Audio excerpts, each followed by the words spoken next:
What's up, ladies and gentlemen? Welcome to another edition of the Backstage Slam Wrestling Podcast. This is episode number 197. Again, 197. The last couple of weeks, we've had the episode, at least the last 3 episode podcast numbers, a little bit mixed up. But it is actually 197 this week, not last week. And, yeah, a lot of stuff happened today, and I'm being joined by everybody. What's up, everybody? What's going on? Oh, nothing much. Just thought we'd drop by, talk a little bit of wrestling with you. I mean, if that's cool. Otherwise, well, we're not going anywhere, so sit back, buckle up, ladies and gentlemen. It's going to be a bumpy ride. What, was that too much? No. Okay, just so you're aware, I'm Josh. Anna, Amber, introduce yourselves. I'm Anna. And Amber has a horrible case of the hiccups, so I'm muting myself. Ben, what do we have in store for today's show? Well, I can't go to the bathroom. No, actually, a lot of stuff to talk about, but first let's talk about Backlash. I guess we'll give a generalized thoughts and feelings on the event. Okay, run down the card real quick. Give our thoughts. And that's not a problem because it's what we do. And it was a show, right? So. Talk about the first match, the pre-show. It kicked off with Apollo Crews taking on Andrade with the United States Championship on the line. The match went 7:25, and Apollo Crews won. So thoughts on Apollo Crews continuing to be U.S. champion, and what do you think happens next, as well as your thoughts on the match itself. Ben, do you want to start off? Yeah, I thought the match was alright. I kind of knew that Apollo was going to retain. I don't know what they're going to do. Well, you know what? I'm actually more concerned what they're going to do with Andrade next, because I think it's time that they actually start giving him a push. Like, I don't know what's keeping WWE besides Vince McMahon. I don't know what's the excuse for them keeping Andrade and Aleister Black from reaching main event status, but I mean, cough cough, wink wink, air quotation marks. I think somebody prefers big muscular hoss than athletic, hard hitting, and very capable and technical wrestlers, but it's WWE. I'm glad that Apollo Crews has got a chance to shine as a singles title holder. They just need to do better than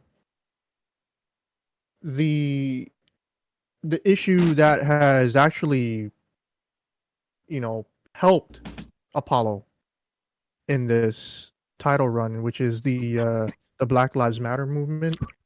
Hopefully this is not just a device like we feared that they were going to use with Bobby Lashley, which thankfully I was wrong. I was hoping that they wouldn't go that route, and they didn't. So thankfully that they did that. But I thought it was okay. I'll give the match a 3 out of 5.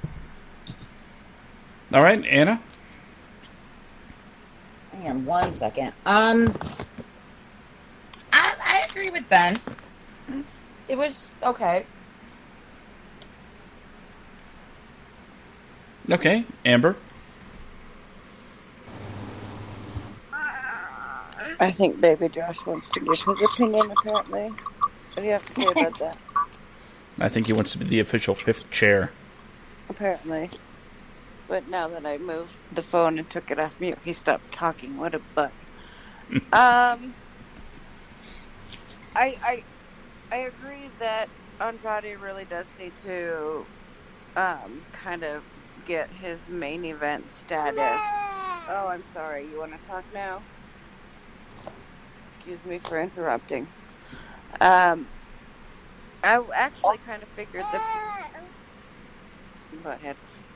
I kind of figured the push would have came sooner when they, agreed to move the couples onto the brands that they were on. So I'm surprised he stayed. Oh, you're a butt. So I'm surprised that he stayed mid-card level for as long as he did. And I do see him getting a main event status here shortly. But where do you go with Crew now? Like, who's his opponent going to be? Like Angel Garza back and forth? Like, we haven't already kind of mostly seen that already? I would say like a 2.5, maybe 3 is my rating for that match. All right. Well, I'm glad I picked this one correctly. As far as the match itself, give it a 2.75. It was a nice way to start the show, but of course the big question is, where do we go from here? Andrade should be moving up, in my opinion. I don't think the loss will hurt him, especially since he's going to be marrying Charlotte. You figure that will help his situation a lot too. I mean, part of me is like, I hope that is not the case for his, rise to prominence when it comes, because he is just too talented to have that kind of weight strapped to his leg, that being earmarked as Charlotte's husband, to make him the new, Nikki Bella, even though he is tremendously talented, and he would get to any main event on any company in the world just by doing what he's been doing. And right now, it seems like a really natural time to move him up to that main event level. Not necessarily put any major title on him, but, have him get up there and start challenging, make his name synonymous with the top titles. As far as Apollo Crews, what can I say? He's slotted perfectly where he is. He's noticed with the United States Championship, and I hope he gets to carry it for a while because, he deserves a good run considering the work he's put in and how long he's been kind of set to the side. He's a good worker. He's a good guy from all accounts. So hopefully the U.S. Championship will kind of stand for something, and Apollo Crews is just the guy to really showcase that. All right, next up we have Bayley and Sasha Banks defending the Women's Tag Team Championships against Alexa Bliss, Nikki Cross, and the Iconics in a triple threat tag team match. It went just shy of 9 minutes at 8:50, and Bayley and Sasha retained.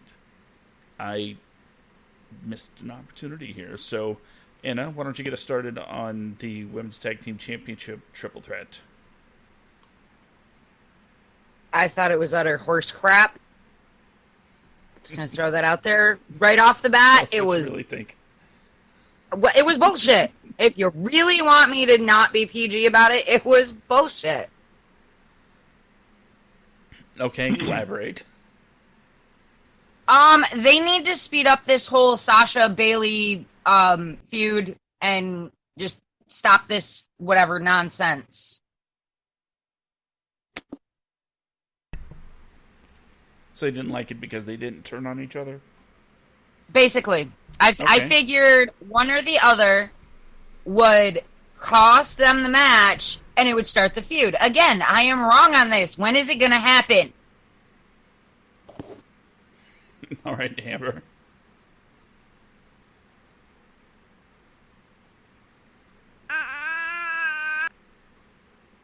I meant Little Josh. Your opinions? I'm gonna translate. He's also saying it was crap. There were a lot of botches that happened. Oh my god, yeah. And it was crap, right? It was crap. It was. Yeah. The Iconics were great, and Alexa and Nikki were great. No, just no, it was horse crap. Okay, Sorry. Ben.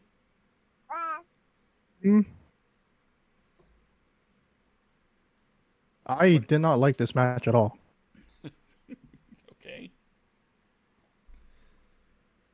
Any specific reasons? Amber was correct. There was like a ton of botches. Like, I think I would be generous if I was to give this a 2 out of 5 stars. I'm not going to name names Better not. because under the situation, you know, it is hard to. I'm betting it's hard to perform in the conditions that they are in, with no actual live crowd and all that stuff to help them. But there was one particular part of the match where someone almost botched a simple Irish whip. And at that point, I was like, okay, I'm in for a long night. Which is a small spoiler alert. I did not like this pay-per-view that much. Okay. Well, I guess it's my turn. Like I By said, the way, Mr. Discord is glitched for some reason. Glitched. Yeah, I can't see the ring of anybody when they talk. Oh, okay. I can still hear you guys, but it won't show me like you guys actually talking. So that's why I'm kind of scared. Like, uh-oh. Okay. Well, as long as she can hear us, that's all that matters. But as far Yeah. as my Oh, another quick thing. We are live on Spreaker.com. Just go ahead and look us up on Spreaker. It's Semicore Studios. And go to semicorepods.com. It takes you straight there. There you go. Semicorepods.com, as well as twitch.tv/YoBroMMO. If you guys have any questions or you guys want to chime in on everything that we're talking about, please go ahead and hit us up on both live chats over on Twitch and Spreaker. Maybe not at the same time, of course, but pick one or the other and roll with it. I also put up a new overlay for the podcast on Twitch. You should see it. I'm gonna go watch the show right now. Does that mean I still have to do it? Okay. My thoughts on the triple threat tag match for the WWE Women's Championship. Triple threat tags are always weird when they're not done by, the Hardys, the Dudleys, and Edge and Christian. They created that, basically, that whole thing.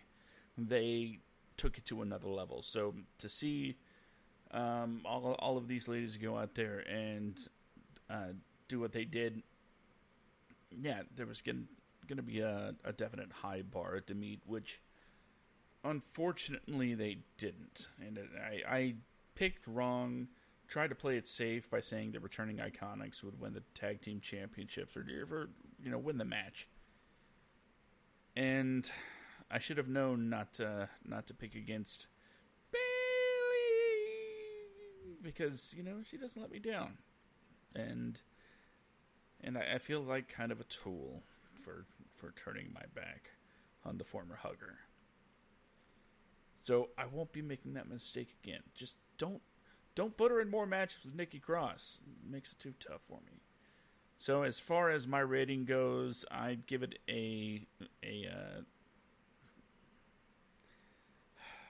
I give it 2 stars. It saddens my heart to have to do it, considering how talented these women are, but that's just the way it is.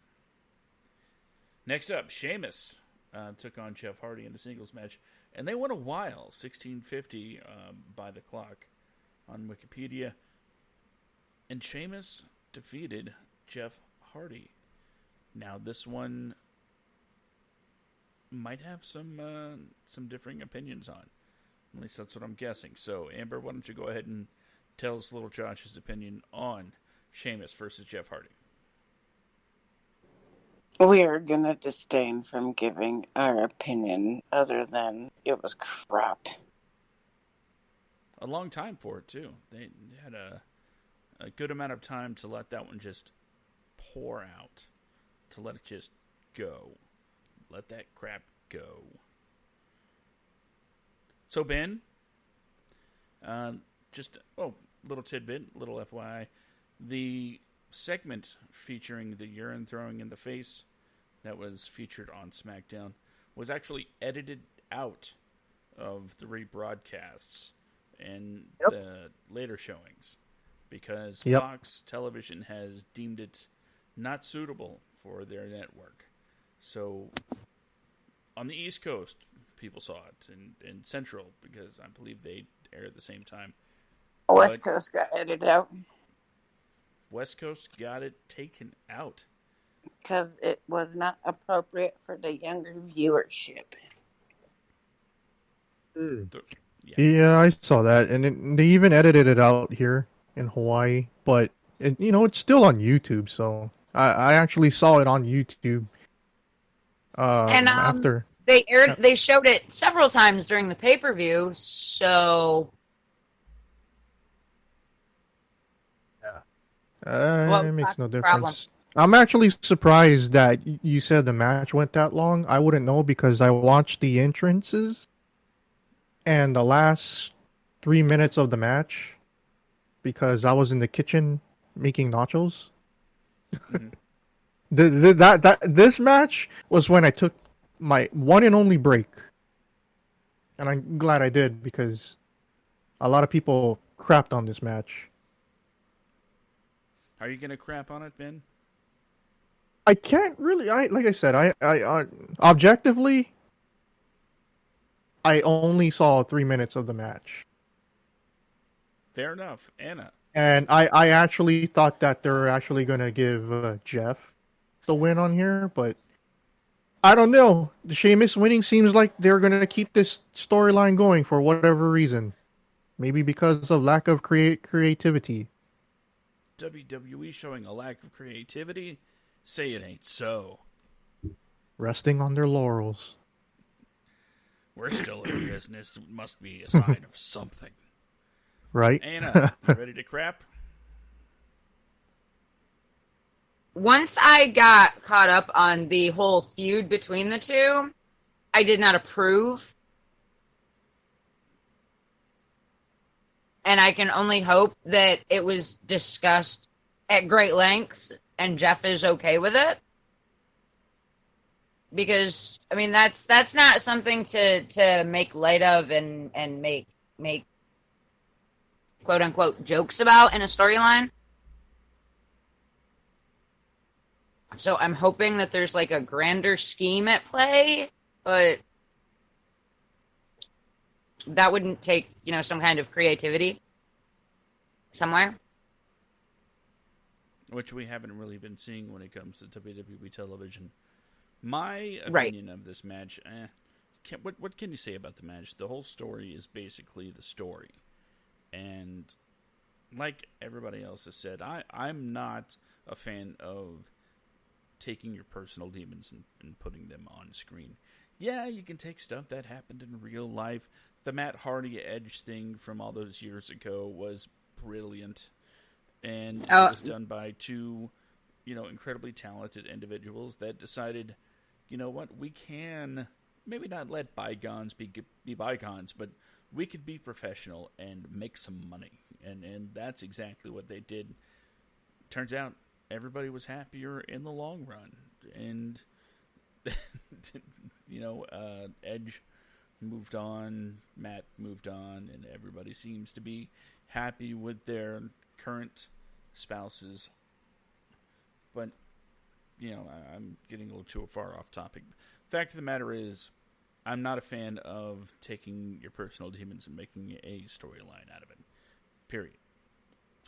Jeff has had a long history of substance abuse, and personally, as someone that knows not what it's like to have my own issues with substances, but family members and things like that, I don't. It's just, it doesn't seem to me something that should play out in the world of wrestling as an angle.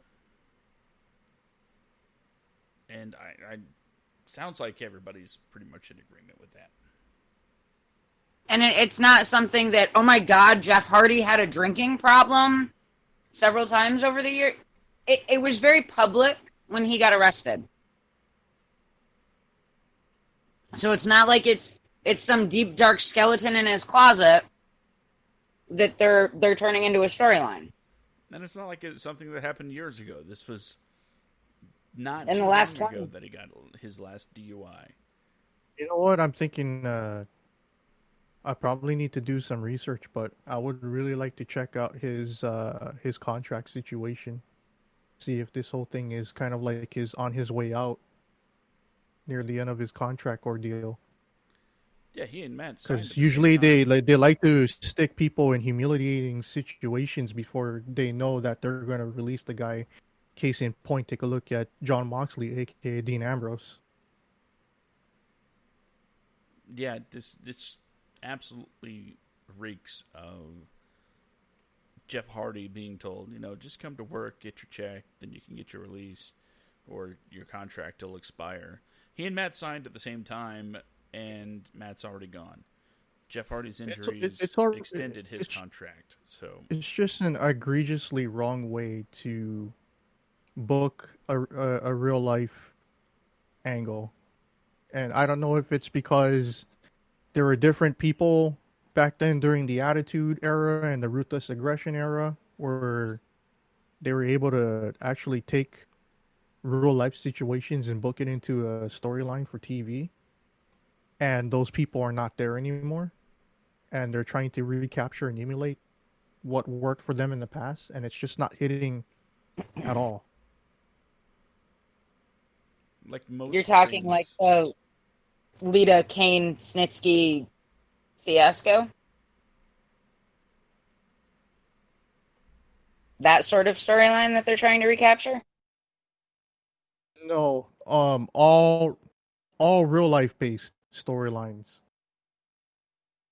They usually try to do like a couple of them per year, and it hasn't hit at all for over a decade. there's only one moment that comes to mind when it comes to these types of situations where they bring up something incredibly personal. One moment that stands out as, okay, that worked.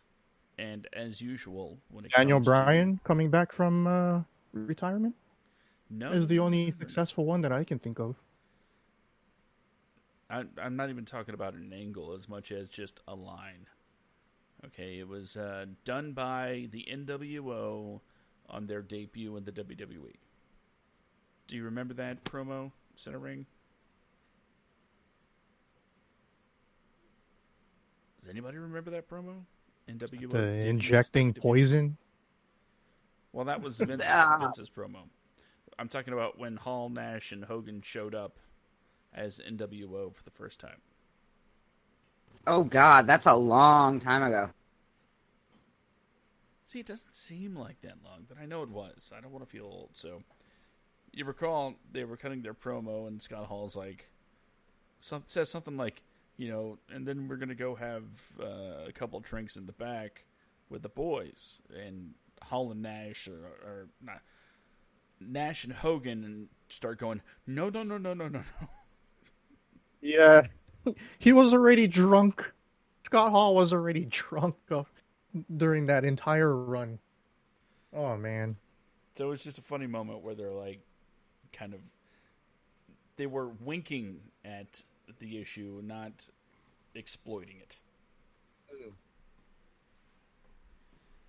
Okay, that's enough of that. Seems like talking about that match lasted just as long as the match itself. Next up, Asuka defended the Raw Women's Championship against Nia Jax. And this is one of those matches where nobody gets credit for anything because we have to protect Nia. As it ended in a double countout after 8 minutes and 25 seconds. Ben, how did the ladies do? I think it was all right. It's not nowhere near as good as Hikaru Shida versus Nyla Rose. There were some parts of the match that kind of made it look like that they were trying to emulate that. But considering Nia's lack of safety being in the ring, and she has 2 bad knees on top of that, I didn't expect much from this match. But what pissed me off about it was the finish. It just absolutely makes no sense. The way that they booked this match made it like they're gonna keep her hovering around the Raw Championship, which she should be far from.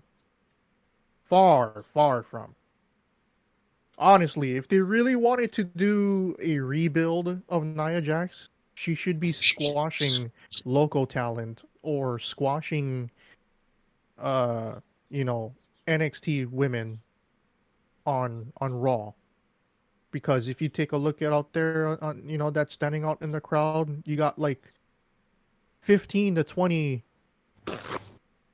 performance center talent out there, and she could be, they could have their chance on, say, oh, I made it to WWE Raw even though I'm getting squashed by Nia Jax. But no, Nia Jax is being treated like Roman Reigns. Like, I don't get it. I'm gonna give this match a 2.5 out of 5. Anna, tell us about Asuka and Nia. I was a little confused with the way it ended, but thinking about it, I'm guessing they're building for a bigger feud because Nia's not going to be happy about being counted out, and Asuka's not going to want to win that way, so... But it was too soon for Asuka to lose the title, so I was okay with it. It wasn't it wasn't a stupendous match, but it wasn't an absolutely horrible, it went too long match. So like a 2.5 or a 3. Okay, Amber. I read somewhere that it wasn't supposed to end that way in a double count out. That was kind of an accidental flub, and that's why she got the rematch on Raw the next night, because of the oops, we kind of screwed the pooch on this one. But I totally appreciated Charlotte's comment of, somebody being out an entire year and immediately going into the title picture. I think they're just trying to placate her and like use her where they can when they can, but I agree with Ben. They need to like have her doing squash matches somewhere else. Okay, guess it's That's the entire division outside of NXT is in sore need of help, and I think they have 2 very similar situations going on Raw and SmackDown. You got Bayley and Sasha on SmackDown. You got Kyrie and Asuka on Raw. If they're trying to do what I think they're going to do at WrestleMania, then it's the only reason why that they haven't done it yet, at least for SummerSlam, and they probably might do it as early as the Royal Rumble. We'll see, but if they can book it perfectly, I know COVID-19 is probably the main corporate, which is why we're not getting it at SummerSlam. But maybe Survivor Series later on this year in a couple of months, maybe the Royal Rumble or even WrestleMania next year. I think the big ticket would be, especially if people are kind of getting sick of Charlotte getting all of the title matches at WrestleMania or all of the big pay-per-views.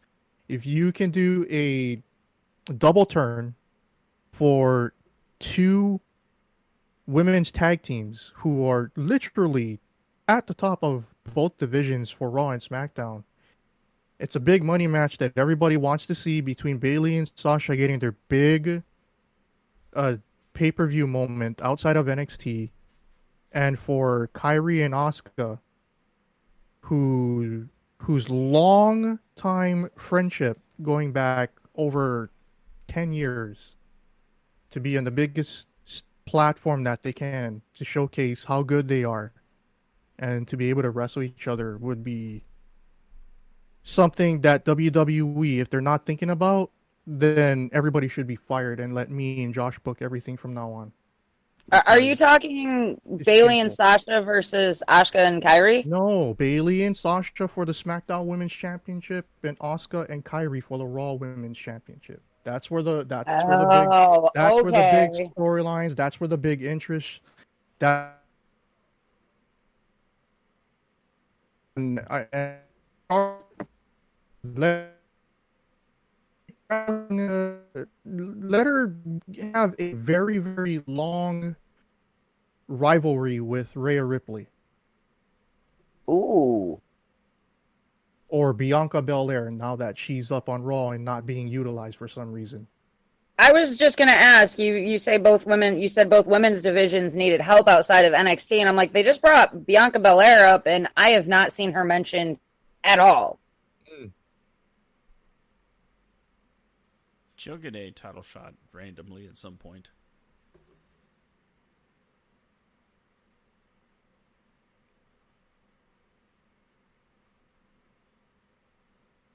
Now, who did you say should have a long rivalry with Rhea? Charlotte. Yeah, keep Charlotte away from championships, especially at the big four pay-per-views. I know that's Vince's cash cow, but other people need the spotlight. It's kind of very egregious and tiresome. Well, I'm going to go ahead and give my thoughts on this match. I mean, Asuka did her best, but I'm just glad she wasn't hurt trying to carry Nia. No, that's not a size joke, by the way. I was just going to say, Josh, that was bad. I did not mean to make a pun. So, I mean, what can I say? It's, I'll say 2.5 stars, maybe. I don't think it should have ended a double count out. It should have just had Asuka beat Nia straight up. And with that, we'll just roll on to the next match. Braun Strowman took on The Miz and John Morrison in a 2-on-1 handicap match to defend the WWE Universal Championship. In a match that went 7 minutes and 20 seconds, Braun Strowman retained the Universal Championship. Let's start with Amber. Braun Strowman is still a champ. What on earth was their bro song nonsense about? I actually kind of dug it. What? Well, that was their downfall. They should have shut up and just wrestled. How about that? They spent all that time making the video. They didn't bother training. Yeah. Well, John was training in the video. Okay, that's fair. Miz was just... itself?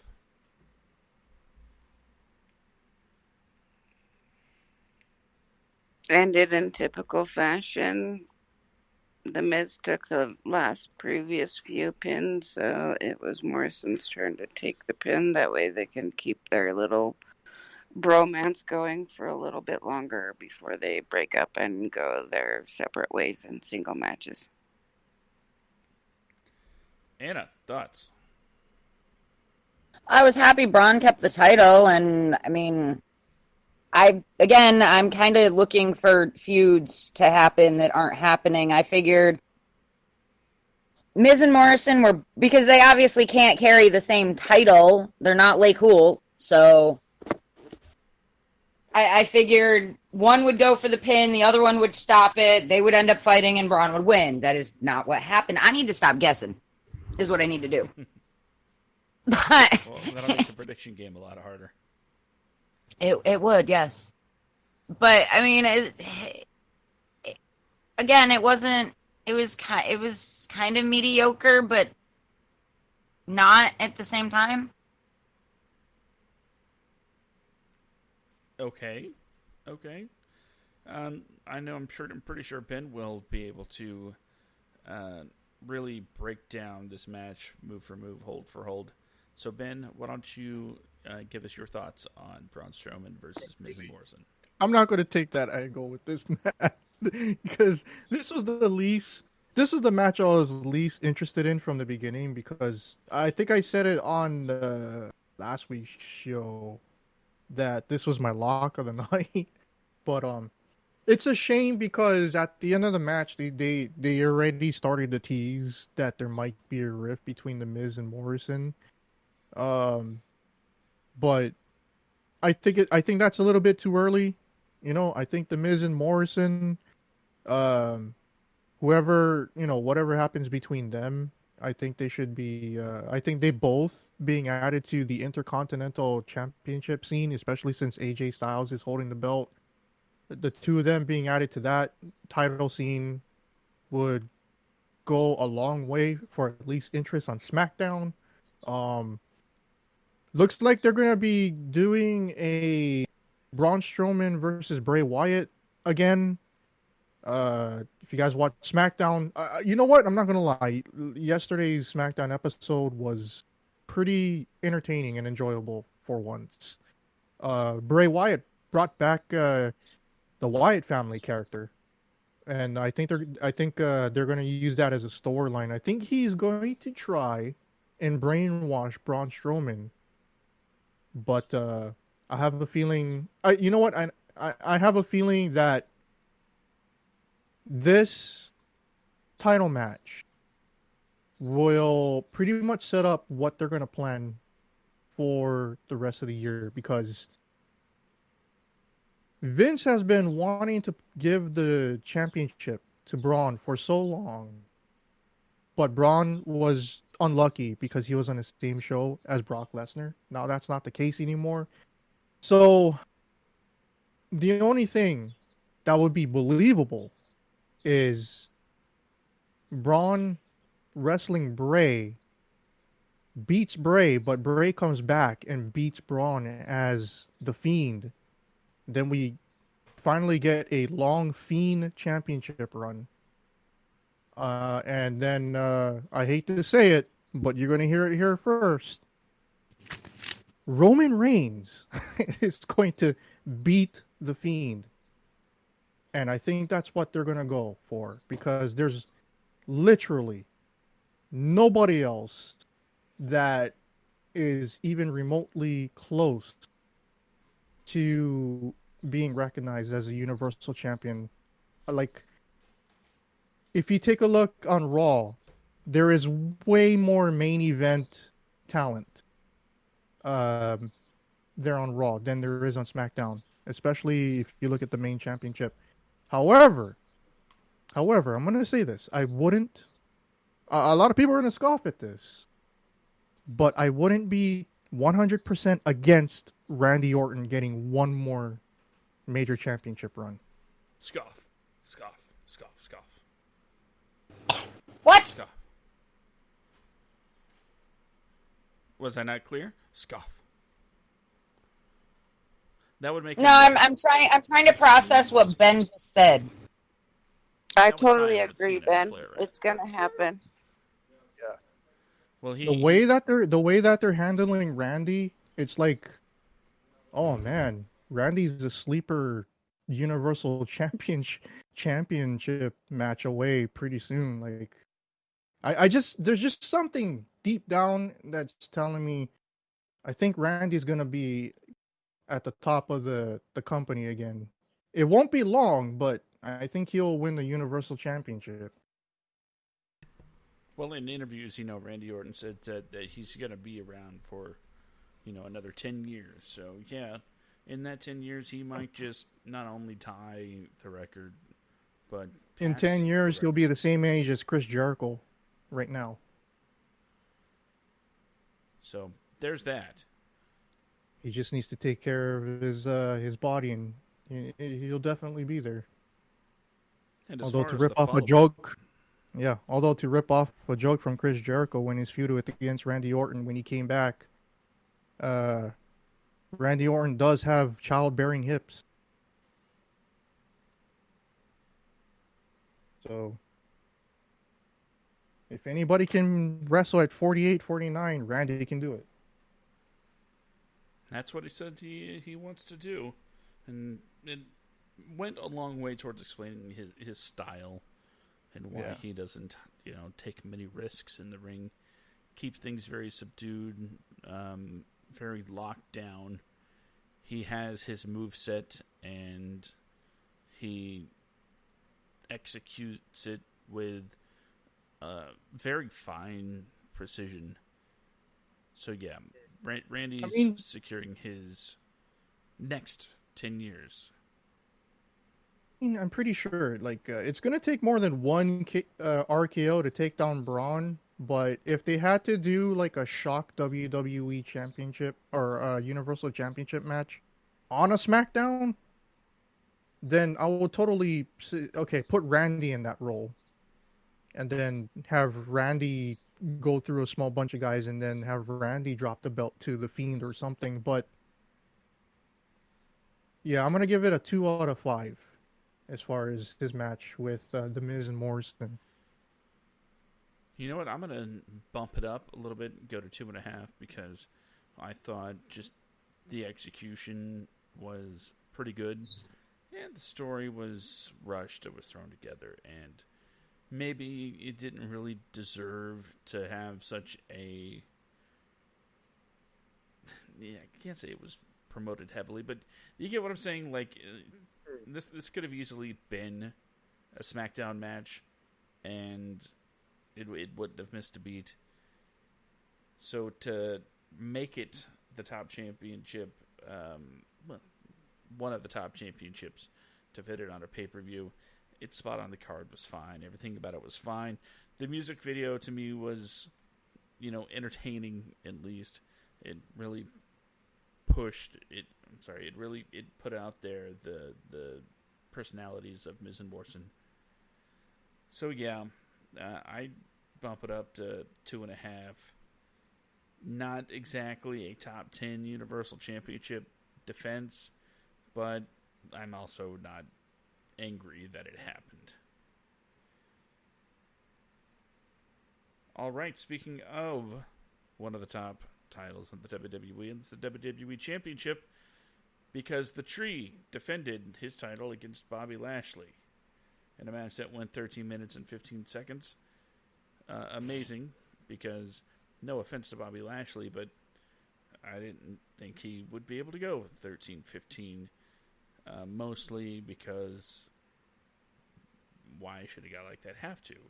And I say a guy like that because he's kind of like a Brock Lesnar. He's kind of like a Goldberg. People should just be down when they face him. But when it comes to Drew McIntyre, that was not the case. Because Drew McIntyre... You were going to say he has a cardio problem. And I was like, he actually has pretty good cardio. yeah. But whereas Goldberg and Brock doesn't. True, but just talking size-wise. Right. It wasn't until that last bit I was like, oh, okay. He wasn't going there. No. Drew McIntyre went on to win and retain the WWE Championship. I don't remember where we were in the rotation in my head, so I'm just going to start you off, Ben.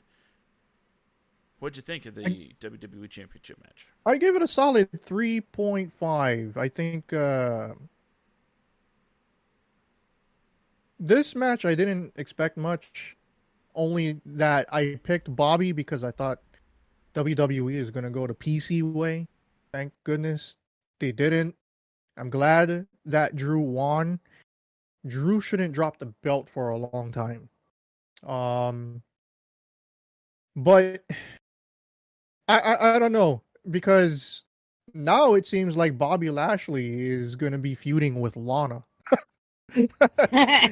So yeah, I don't know. I think I'm just gonna watch Raw to see the fallout for that. As far as Drew, oh man, I think Drew is going to have an amazing year.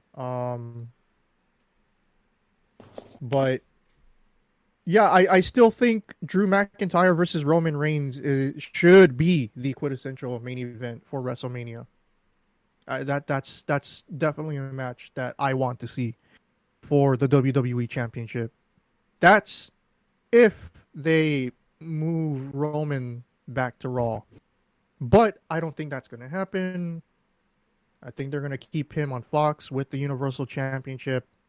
But hey, we can't have everything that we want. So, yeah, that's pretty much what I thought about that match. All right, Amber, the WWE Championship was on the line. What'd you think about the match? Actually, it wasn't bad. I thought it was a smart tactic to attack before the bell. That's very MVP style right there. But I was just waiting for Lana to make her way up to the front because you knew it was going to happen. It's been, the proverbial writing on the wall has been there. But physicality-wise, it did show, like, Drew has the ability to match strength with Bobby Lashley, so I think they did a pretty good job. I'd give him a 3. Anna, talk about the tree. How do you do? He did a fantastic job. However, I'm going to throw you all for a loop, and holy Lana! I kind of spent the whole match, like, watching Drew and where the hell is Lana? Why the hell hasn't Lana? Where the frig is Lana? Finally, Lana came out and made me super happy. Okay. Ooh, But Lana mark. I like Lana. Well, I like Lana and Rusev, but you guys have no idea why, because nobody also watched Divas. Yeah, I'm good. No. But how about you, Ben? You good?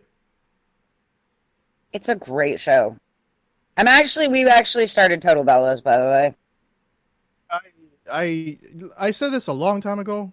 I stopped watching when they stopped featuring Miz and Rusev. So Because how the much only time do you segments, give- the only segments I was interested in is Miz and Maurice and Rusev and Lana, and then that's it.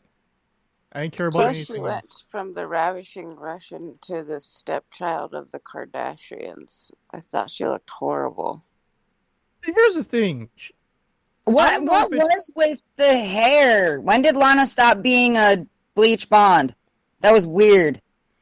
Around well, the same here's the time she thing. dropped the accent full time. Yeah, a lot of people. I don't know if it's people are just being gullible or not, but a lot of people actually thought that she was Russian. Oh no, I I'm knew like, that accent was fake as hell, but oh, I was kind of wondering how they were going to, do the whole Lana Lashley thing, considering she kind of showed up on Rusev's YouTube channel. From what I heard. well, She's they his wife. they Well, both did a good job of staying off of social media like Instagram and stuff like that. But Well, that's what I mean. She broke character and showed up on his YouTube a day or two before the well, he's pay-per-view? he's out of a job and now he's making money through content creation. There is rumors. Oh, you know what? We're gonna talk about that. We're gonna talk about that after this. Okay. It's So about how free many- agent stuff. I'm gonna go between Drew's performance and Lana being Lana. I'm gonna give it like 3.25, 3.5. All right, I'm gonna go straight 3.5. It was a pretty solid WWE Championship title defense, and it was actually better than I thought it would be. So I gave it a little boost for being surprisingly good. I'm not gonna say it was great. I'm not gonna say it was jaw-droppingly exciting, but it was passable. It was good. So I'm gonna give it 3.5. With of course, maybe a quarter to a half star, just for the surprise. Now, if I go by Wikipedia, then I have to talk about, of course, the greatest wrestling match of all time, or whatever they called it. But that's not exactly what happened on the show, because the Street Profits and the Viking Raiders ran into each other. And okay. They ran into each other. They ran into each other, wound up brawling outside the Performance Center, and hit Braun Strowman's car, and they were like, "Oh, that's Braun Strowman's car." So they all run away, just in case Braun shows up, and they continue fighting until they're both armed with weapons like what was it, golf club, bowling ball, an axe. At one point, the Viking Raiders had shields, and that's when they paused and they were like, "Whoa, whoa, whoa! This is getting a little out of hand. We need to dial it back." It's starting to go a little too far. So they put the weapons down, and then they started fighting. At one point, somebody got hit in the nuts with a bowling ball. You got that strike, that fist pump. There were a lot of flashbacks to, the different competition segments. So that's when I tweeted out, so Street Profits versus Viking Raiders is a clip show. After having recently watched every season of The Fresh Prince, yeah, they had one every year too. That was the first thing that came to mind, so I tweeted it out. That's when, and it feels weird to say this, but that's when things got weird. That's when. Because everything was pretty normal up to that point, but at that point, it got weird because Akira Tozawa and a bunch of ninjas on motorcycles showed up, including, one who was 7'3" tall, holding a sword. And there was a kung fu fight scene, and somebody used the Force, and it was, this is all exactly how it went down, by the way, and I'm leaving stuff out. So then they fight the ninjas, and they all take dives off of the production truck into a dumpster where everybody just kind of laying there, which is when what's her face, the referee, Jessica what? Okay. She appeared and said, "Hey, your match is next." And they all kind of look at each other like, oh, boy. Which is when she did the, to Ivar, "Oh, you're cute." And Eric, not so much. And that's when the creature with the tentacle showed up.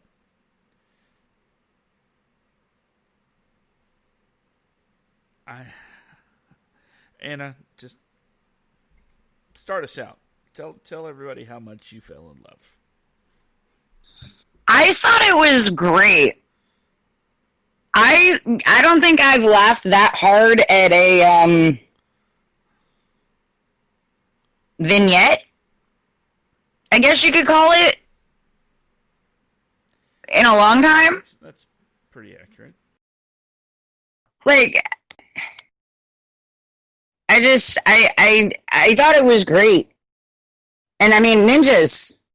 I'm not sure who the heck it was that was 7'3", but developmental talents. Is that what it was? Yeah. Okay.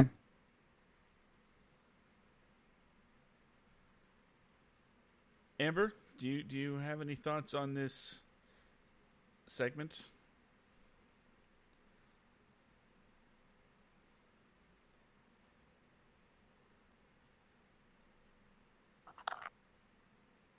Okay, how about we go to Ben? Ben, what are your thoughts on the literal acid trip that went down? Okay, literal's not exactly right, but how do you feel about this?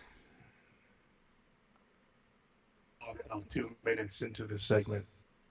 The end. What's that? I walked out 2 minutes into this segment. The end. Shame on you, Ben. Shame on you. No, shame on WWE for putting two of their most talented tag teams into this situation.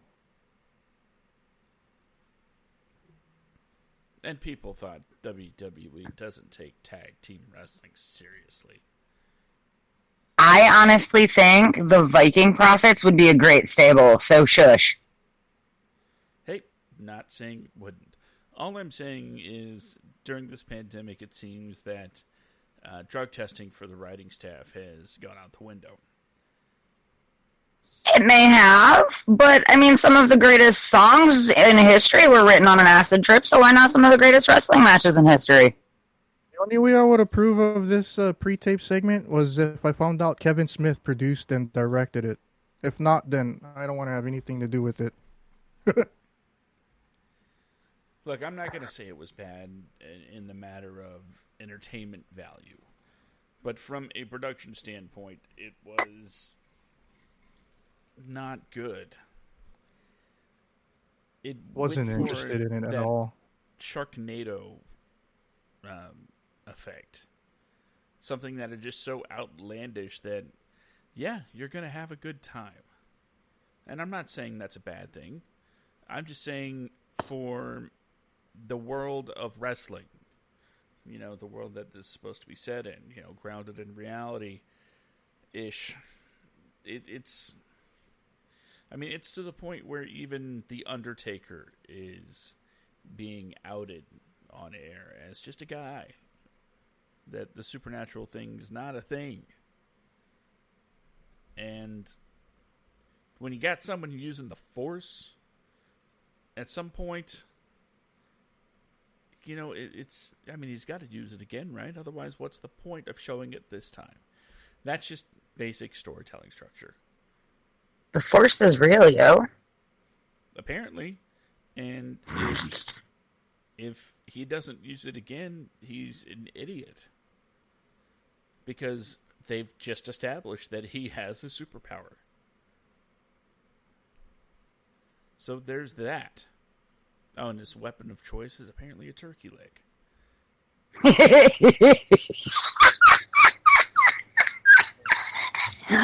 I was so waiting. So waiting for somebody to get beamed with that damn turkey leg. And I know, Anna, when as soon as this happened, we had a discussion at the Discord, Yobro MMO, where you two can join the discussion. Sneak plug. And even though it seemed like we were disagreeing, in essence, we weren't, because I was also entertained by the segment, but I'm also entertained by Sharknado. Doesn't mean it's good. I love the Sharknado movies. They're great. Like, every wrestler that was in any of them died horribly. It was great. See, words have meanings, and good and great, while subjective, there is there's an objective way to view these things, and objectively, from a standpoint, it was not made well. Subjectively, from an entertainment standpoint, it blew the doors off of everything and made me question my own existence. basically put under the category guilty pleasure. There you go. I guess. I mean, personally, I don't believe in guilty pleasures. I believe you're allowed to like what you like. But I guess, yeah, if that's what you want to call it, it was a guilty pleasure. That this thing was so bad, but so enjoyable to me that I'm not even going to bother talking about it anymore, because if you haven't watched it, watch it. I will recommend it, and I think that's one of the highest props I can give it. Give everybody a chance to just see for themselves exactly what it was like. So, moving on to the final show of the night, the main event, we had two fresh young talents straight from developmental going head-to-head in what some deemed would be the most pretty good wrestling match ever. These guys were, of course, the young upstarts Randy Orton and Edge in a match, and I use the term a little loosely here, that went 44 minutes. Wow. Let's see. Anna, was this the greatest match ever?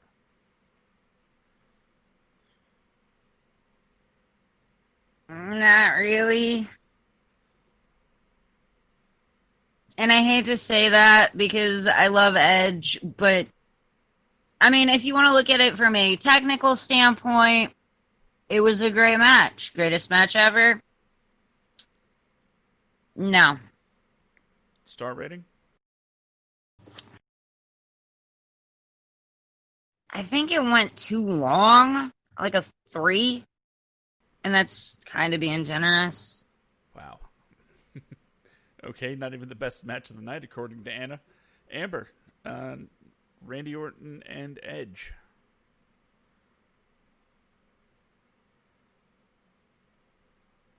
All right, Amber's still not back.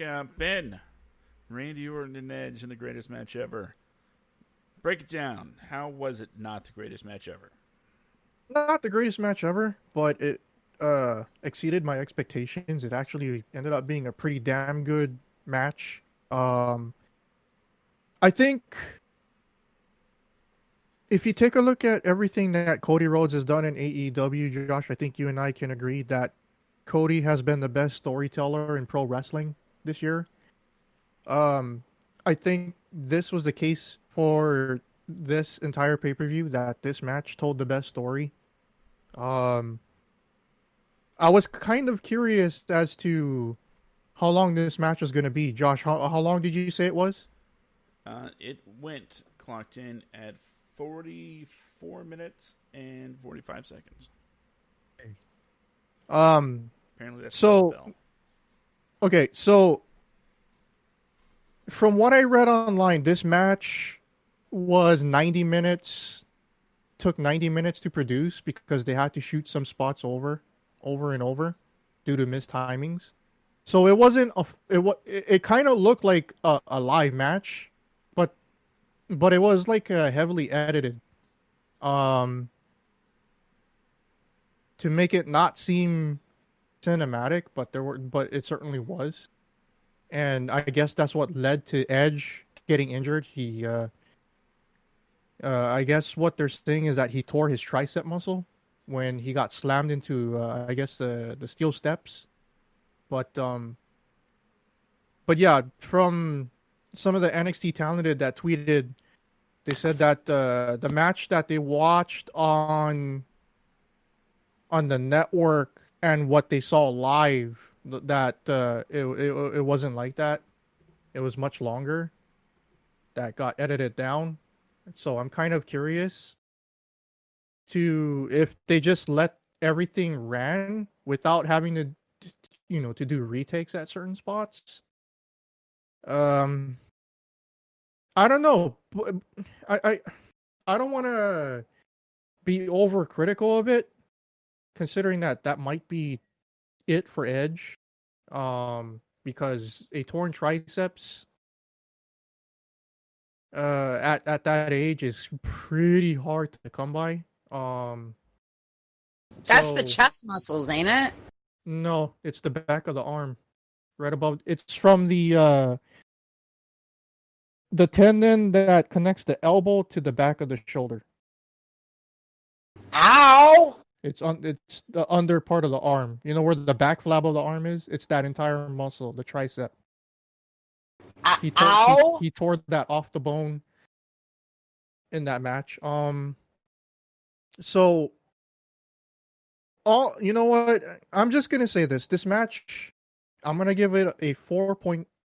I'm gonna give it a 4, a solid 4. Best match, without a doubt, of the entire thing. I think this match pretty much saved the show from being a total shit show.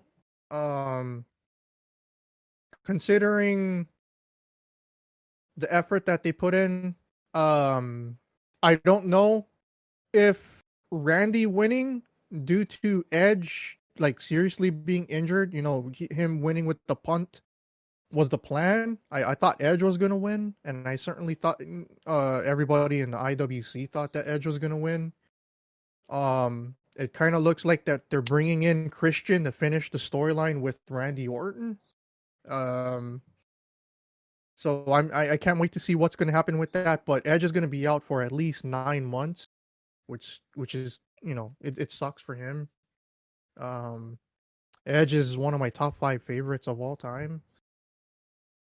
I was at least pleased that although it didn't live up as the greatest match ever, it was a pretty damn good match. All right. I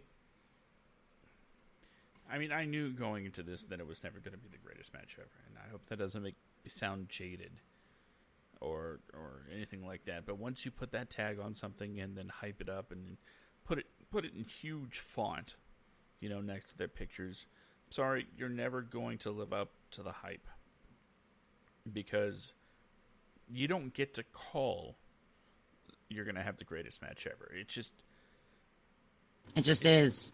It just is. If you're going to promote something as the greatest match ever, that takes a lot of ammo out of the promotional guns of your talent. Because each one of them should be saying, hey, although you're great, I'm still going to beat you, and I'm going to do it in quick fashion. Things like that. You take a lot of... I don't even know what the word is, to be honest. But to say that two people are going to go out there and have the greatest match ever after decades and decades of history, you're not going to do it. It's either going to be greatness or it's not. And unfortunately, I don't believe this was greatness. Don't get me wrong. I'm going to give it a solid 4 stars because it was a solid 4-star match. But did it rise above that to get to between the 4 and 5 mark for that great reaction, for that great response? No, I don't think it did. Maybe if there was a live crowd and we could hang on to the edge of our seats with the oohs and the ahs and the ones and the twos and the count-alongs, the chants, maybe that could have helped bring it to greatness, but you are not going to have the greatest match ever without an audience. In my opinion, period. Because that is a part of the ride. That's a part of the story.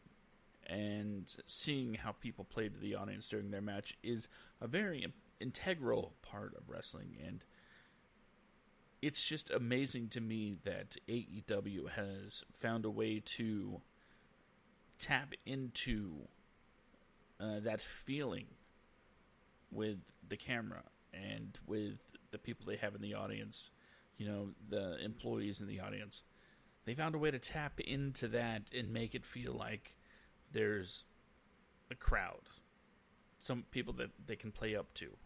And I give WWE this much credit. At Backlash, it did have more of a live crowd feeling, but it just wasn't the same as having 10,000 people chanting for Edge to get the job done. And as far as picking winners, out of this whole card, I missed 2 predictions. One was the Asuka Nia pick. Nobody got that. I don't think anybody said that it was going to be a no-win. And, of course, picking the Iconics. I called Orton winning, but I know, Ben, you mentioned that who in their right mind would pick Orton to win this? Well, that's where I have an advantage, because I am not in my right mind. What did you think of WWE piping in fan chants at certain portions of the match? Did they pipe it in? Or they edited in. I thought it was just, the guys. Nope. They mic up the guys right next to the.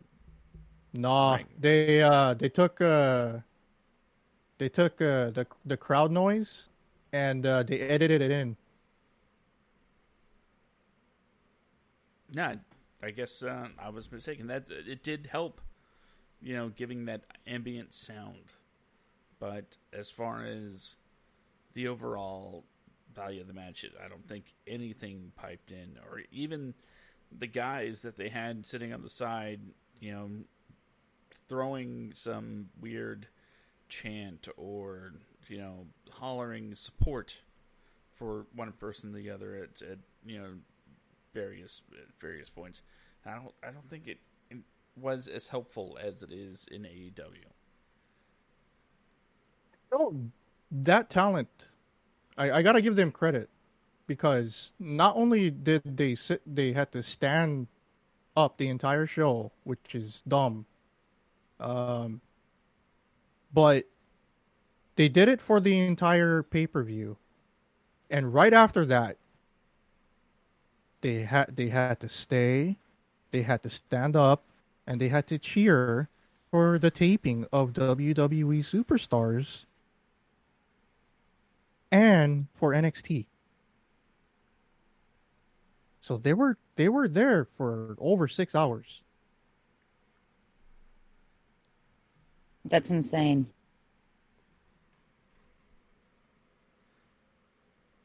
So I'm gonna give the entire pay-per-view a 5 out of 10, and I can't believe we spent almost 75 minutes breaking that pay-per-view down.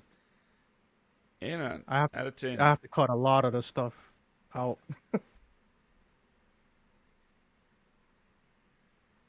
What was that, Josh? Out of 10, how much? What's your ranking for the whole show?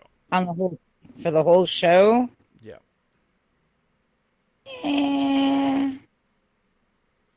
6.5, 7. It wasn't horrible, but it wasn't.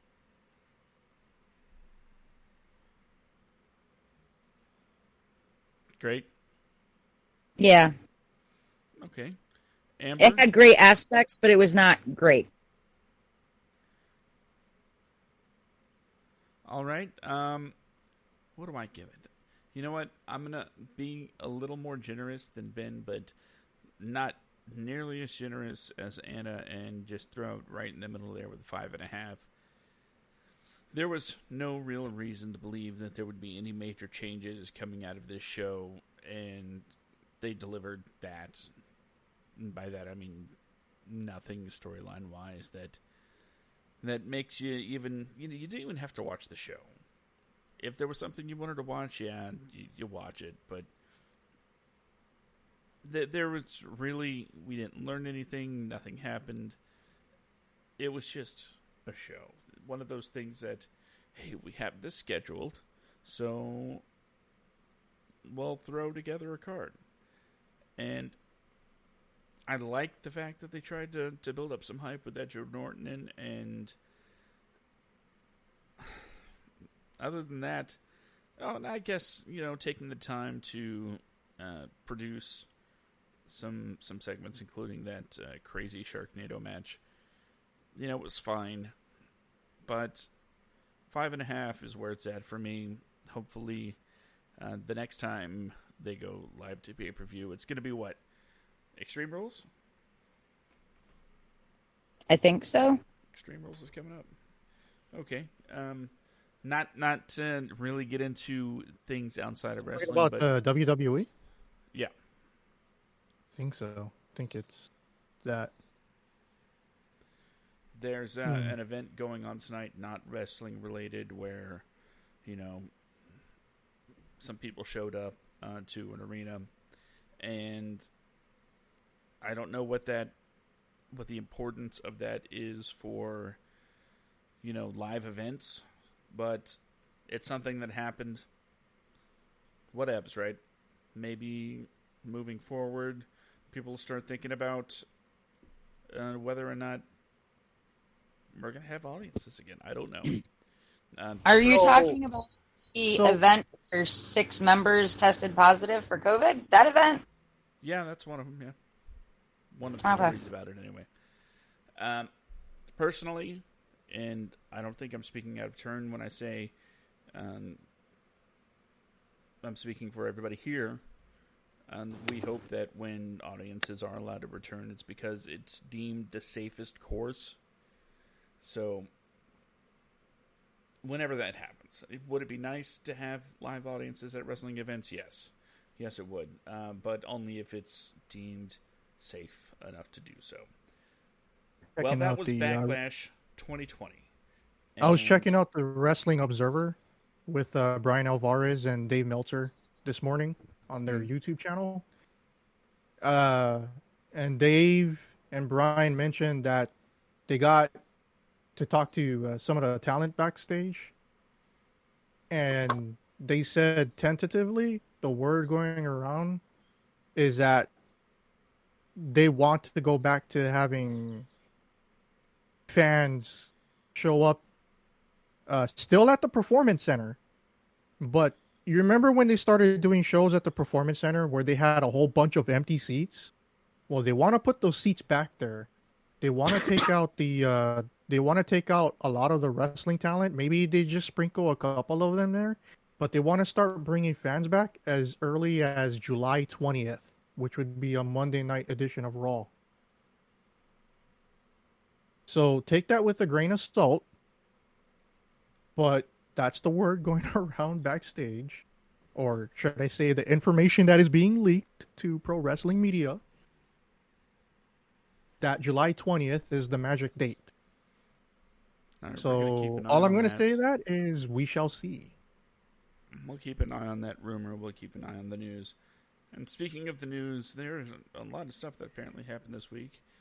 And even though I'm not gonna go through all of it because it's just gonna take too much time.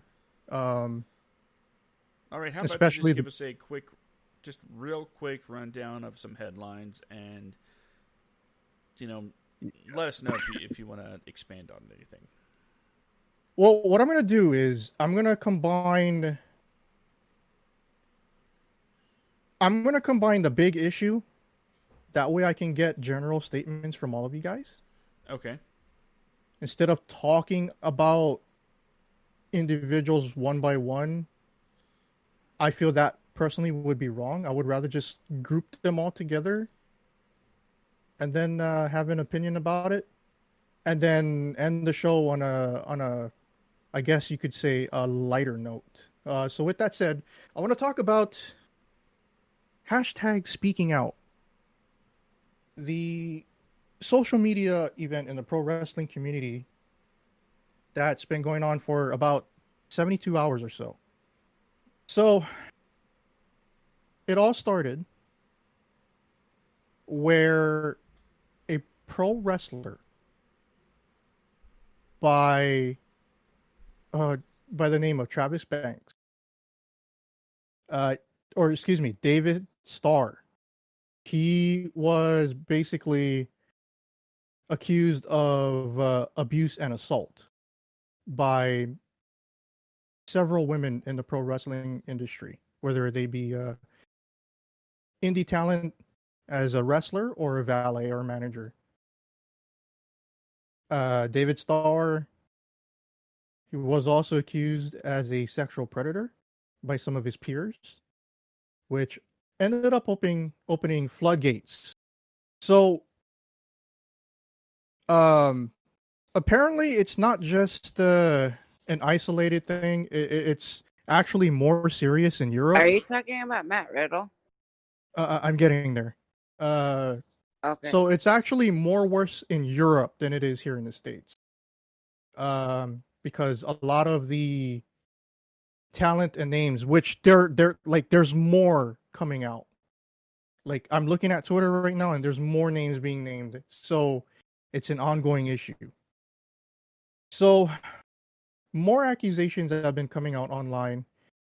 WWE already issued statements for Jordan Devlin, who is having allegedly physical abuse several women.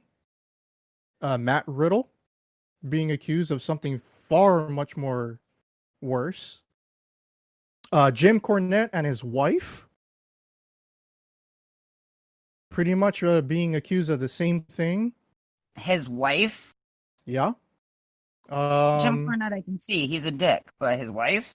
Yep. And it's okay. This is how bad it has gotten.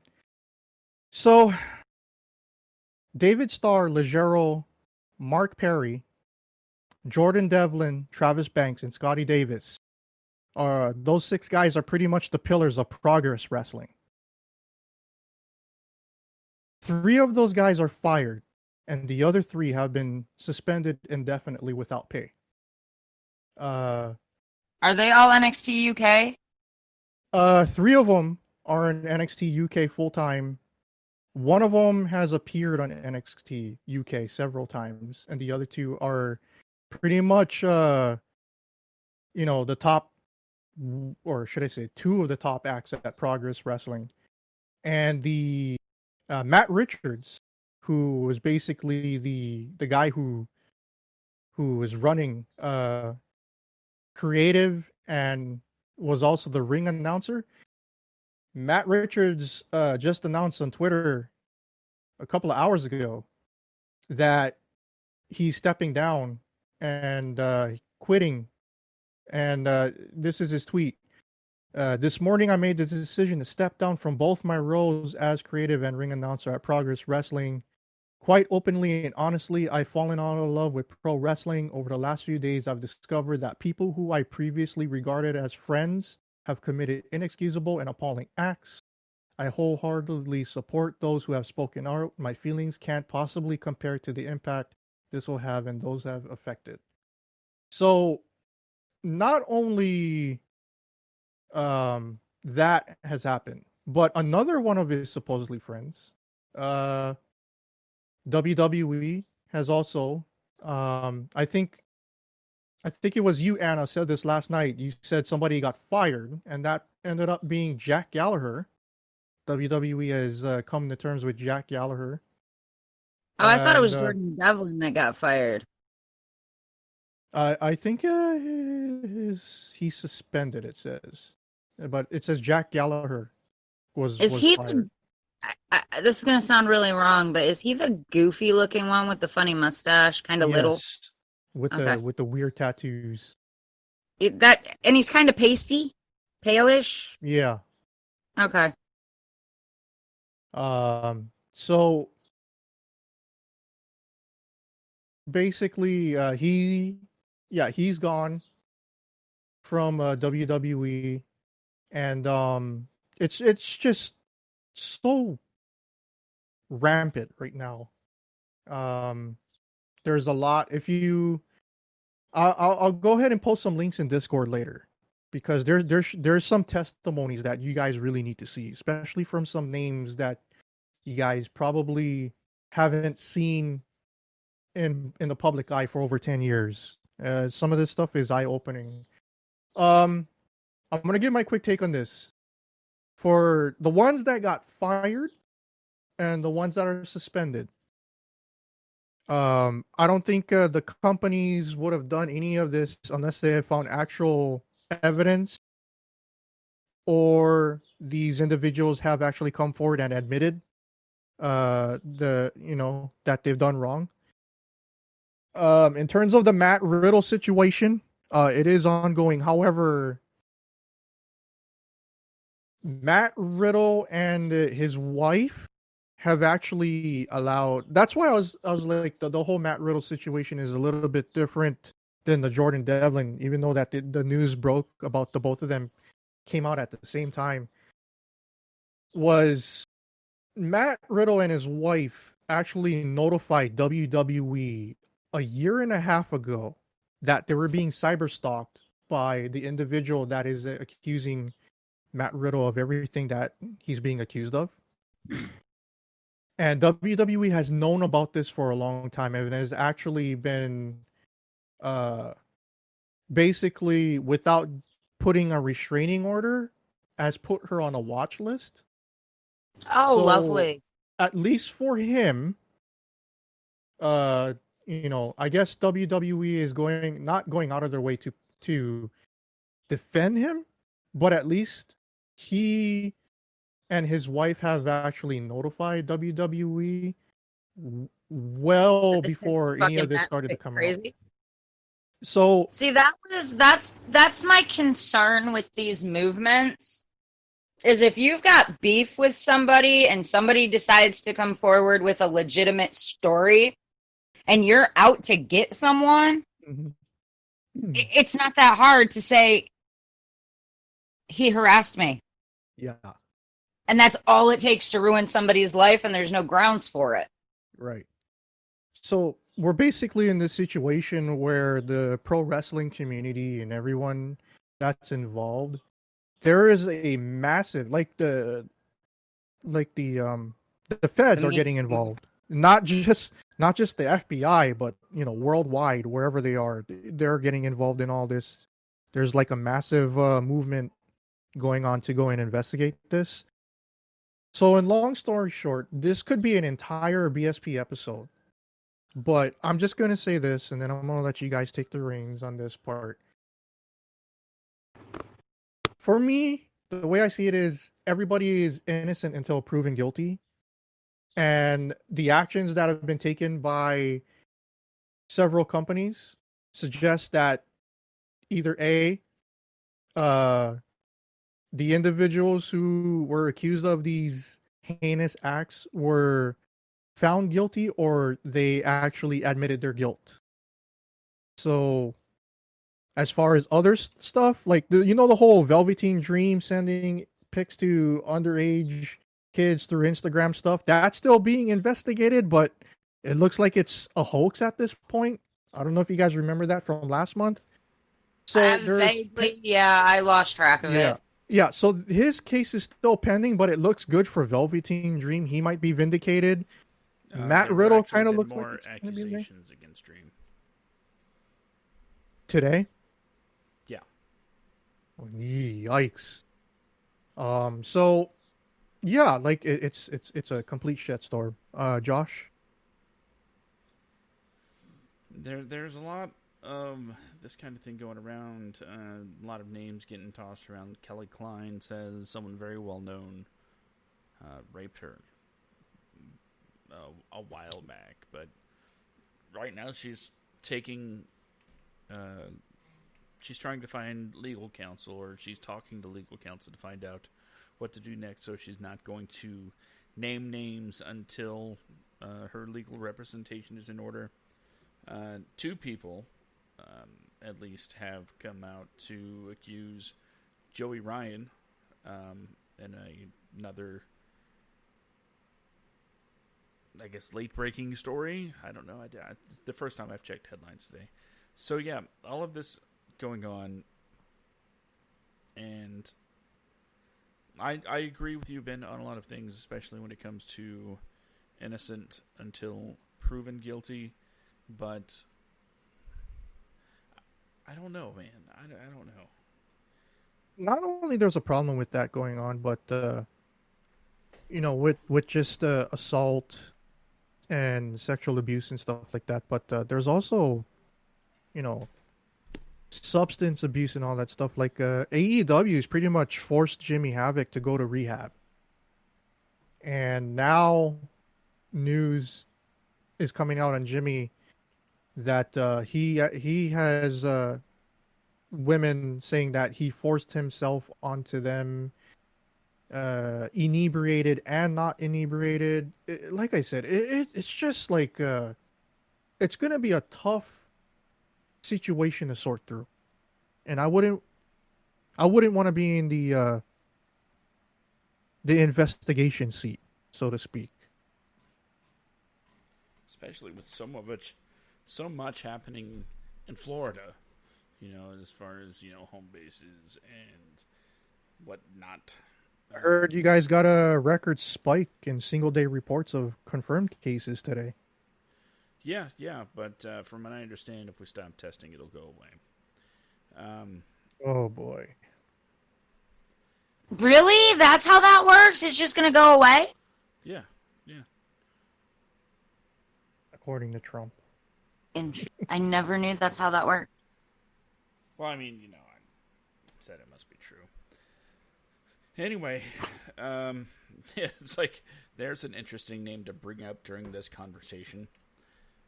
Out of sight, out of mind. Anyway, I look if any of these allegations are true, the only thing I can do is hope for swift and actionable justice, because nobody should use their positions of authority or celebrity or influence to make somebody feel like they are in a position they have to do something they don't want to do sexually. Let's put it that way. Yeah. I had to be very clear because it sounded like I'm saying my boss wants me to stock the shelves, but I don't want to, so I'm not gonna. It's a different thing. That being very clear here, nobody should be able to use their power, influence, yada yada yada, to get you to do or make you listen to. That there are so many things that you just shouldn't be doing. Talking about if you're in a position of authority or any kind of I just seen that Joey Ryan's name is now being brought in.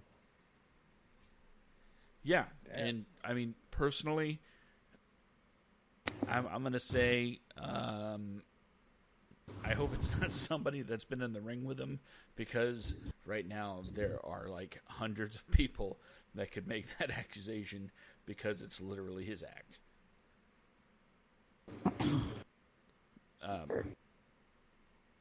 But it's bad. I don't really know how else to put it. It's bad. It's worse. It's the worst thing I can think of. And like I said, if any of these accusations are true, they have to be dealt with by the companies these people work for and law enforcement. They have to be hit twice. Period. Now, if they're not true, if they find out for sure that this did not happen, then I don't know. Their name was dragged through the mud for absolutely no reason. Unfortunately, it's very difficult to prove for sure 100% something didn't happen. But either way, the name's out there. Their name's going to be associated on the internet with it forever. Because there was a headline that said, Joey Ryan accused of sexual innuendo or assault or whatever he's being accused of. It's there. And that can't be taken back no matter how innocent somebody is. But again, if he's guilty, lock him up.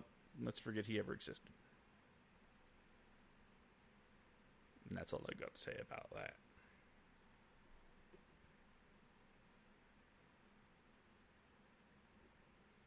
So you guys want to chime in?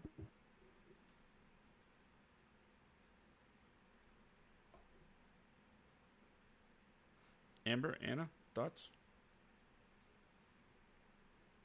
Well, I mean, Ben mentioned doing a whole episode on this, so I mean, I don't really want to say it all now. You know what I mean? Yeah. Yeah, I get you.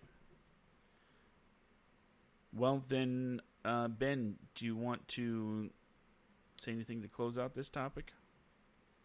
Or end the show on a lighter note? Amber, you got I, to chime in?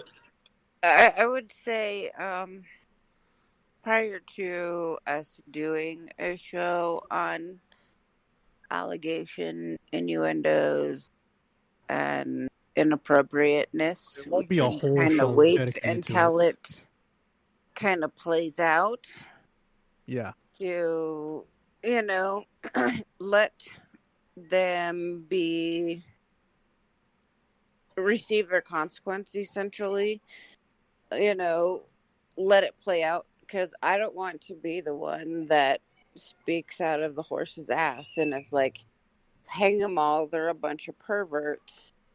When in fact, there might be maybe one or two, and the rest happen to be having false allegations thrown at them, and it could potentially ruin their career. Um, Speaking from a therapist standpoint, if somebody accuses me of impropriety or acting in a way that I shouldn't act, I would lose my license. And therefore, I must conduct myself in a manner in which is conducive of my job.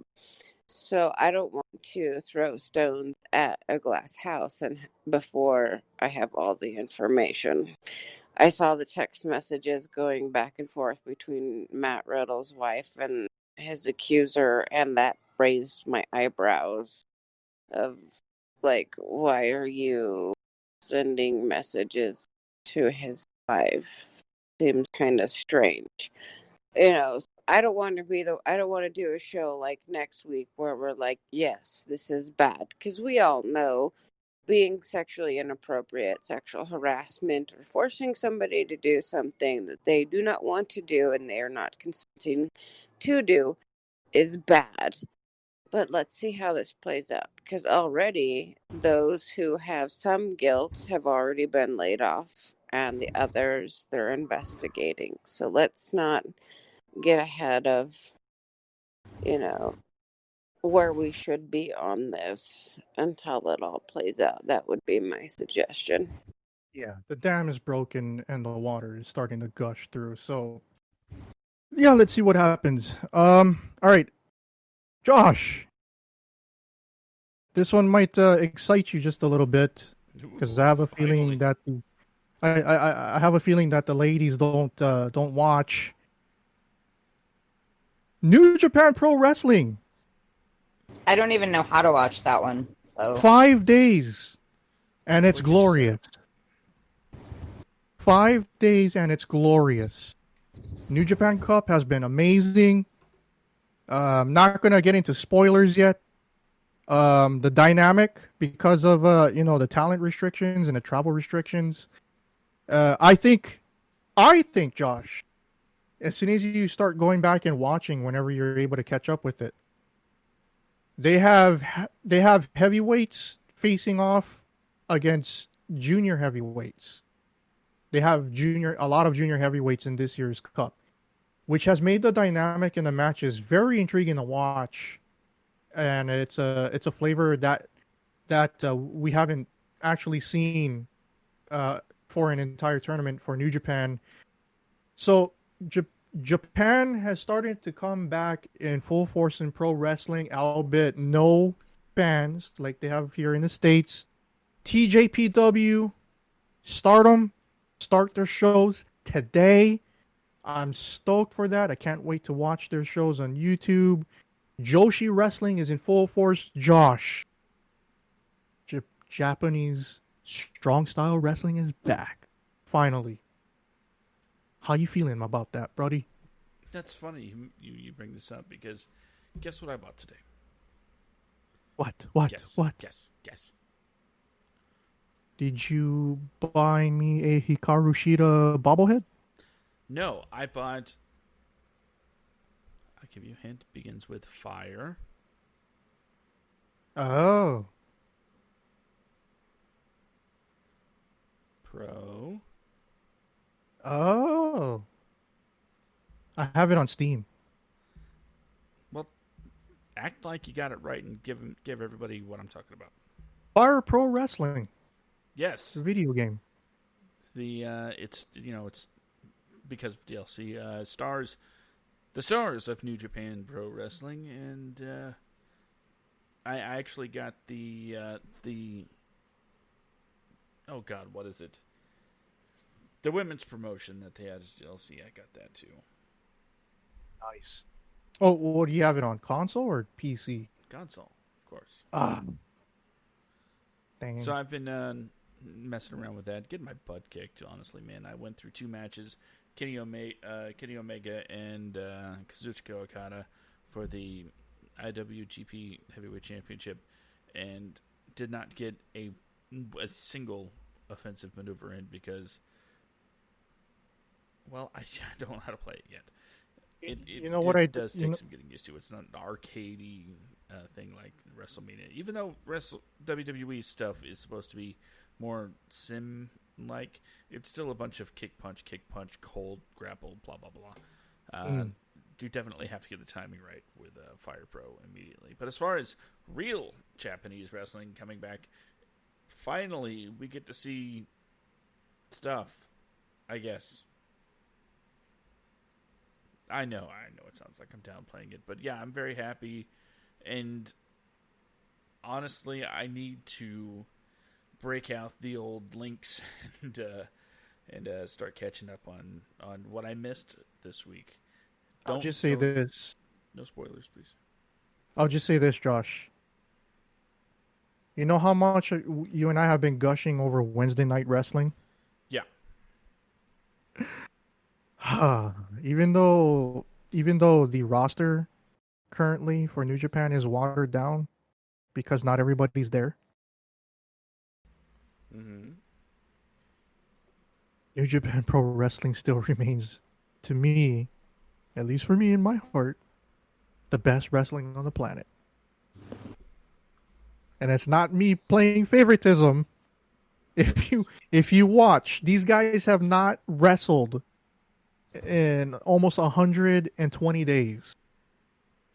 Let's just say there's an extra little pep in their step for every single one of these guys. And it's been fun, and I can't wait to get back to watching it tonight. Okay. Yeah. Is that all we have for the show tonight? We've only gone an hour and 43 minutes. The last one is Rusev. So his non-compete date is coming up in about 10 days. Okay. I want to give a prediction from everybody. Okay. Well, two predictions. Two predictions. Yeah. Where do you think he'll end up at, and where do you want him to go?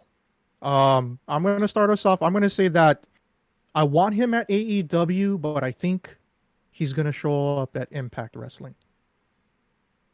Okay. Fair.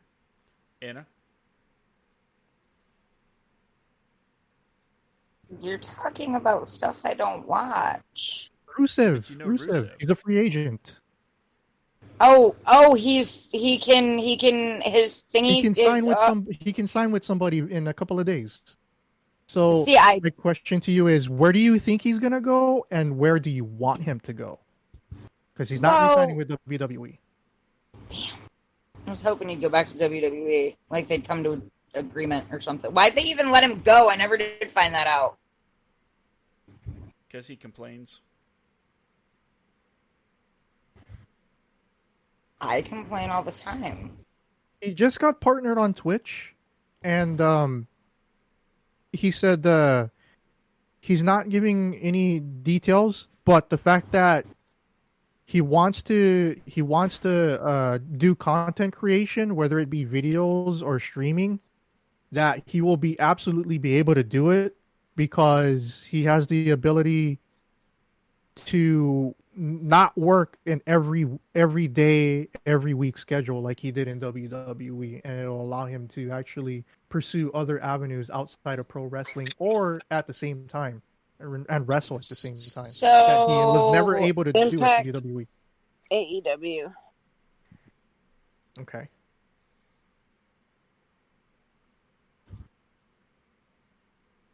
I'm thinking he's gonna end up on AEW, and I don't know jack about Impact anymore.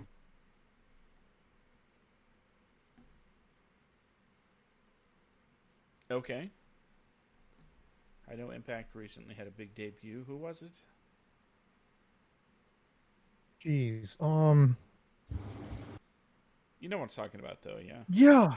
Oh man, that's on the tip of my Where tongue. did have AJ's two dudes signed with anybody yet? Yeah, back in Japan. Yeah, they already said that they're going back to Japan. They just Okay. can't. Yeah. But will they be Bullet Club? Are you Oh, really definitely. Bullet Club for life? They'll definitely be rejoining the Bullet Club. Okay. I mean, Tama Tonga just had both of them on his podcast. I mean, you should watch it. I am going to go out on a limb here and say something that nobody's going to expect. Where do I want him to go first? First, I would want him to go to Japan. New Japan specifically. Ooh. Why? Because I think there he could really show off being a brute. New Japan, when it comes to their styles, they really know how to cement a guy in their style. And Rusev could go there and he could just be an absolute brute and not have to worry about really anything else. He could be that early WWE Rusev, the one that rides in on a tank. Could you imagine Rusev versus Tomohiro Ishii or Hiroki Goto? Yes, and that's why I want him to go there. Or a comedy match with Yano, your boy. See, you're making me fall in love with this idea, but then you got to make me think about the other part of this question, which is, where is he going? And this is where I'm going to swerve everybody and say, Rusev is going to go NXT.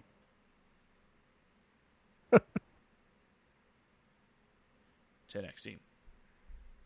I knew it. It fits with his, idea of not wanting to be traveling around the country on a weekly basis so he can do the things he wants to do. But it also lets him go back to the company his wife works for, who mysteriously just had a falling out with her on-screen husband. And somebody should step up for her honor, and why not her real-life husband? So bring back Rusev in a big, bad way. You can do it on Raw and SmackDown at first, and then, have him shuffled down to NXT, or maybe Lana goes there first. I don't know. However they want to do it. But right now, somebody needs Lana to fight for her. And I think a returning Rusev to take on Bobby Lashley is a way to go to at least finish out that storyline that they started. Both he and Bobby Lashley have been pitching that to finish off their storyline to Vince, and Vince just wouldn't listen to either of them. I think now Vince could be in a position to want to listen. Or somebody else is in a position to want to listen to, I don't know, do something to get people watching. And if this is one of those angles that would get a few people watching, then I think they should go for it full steam ahead. So that's my pick. A returning Rusev to WWE and specifically the NXT brand would be his permanent home, and maybe make an appearance on Raw and SmackDown every now. You know what I think? I think he debuts on AEW as Miro, and he goes into Dynamite and takes the TNT title off Cody on his debut. Boom. That's it. And that's it for the Backstage Slam this week. Yep. So we'll be back next week, and we're going to be go home show for AEW. We got a double header of free pay-per-view on TNT for 2 nights. Wednesday, July 1st for night 1 of AEW Fighter Fest, and the following week on Wednesday, July 8th, night 2 of AEW Fighter Fest. We will have we will have back-to-back AEW Fighter Fest episodes coming up. All championships will be on the line. Next week, we will get to see pretty much the remainder of the card being filled out. We have Jon Moxley defending the AEW Championship against Brian Cage. We have Cody defending the TNT Championship. We also have Kenny Omega and Hangman Page. They will be defending the tag team titles. And Hikaru Shida will be facing Penelope Ford for the AEW Women's Championship. And Chris Jericho will go one-on-one against Orange Cassidy. We will find out what matches will be added to the 2-week special event on the Go Home Show next Wednesday on the 24th for AEW Dynamite. My name is Ben. That's the gang. We'll see you guys next week. And we'll talk more pro wrestling. Too sweet, everybody. Too sweet.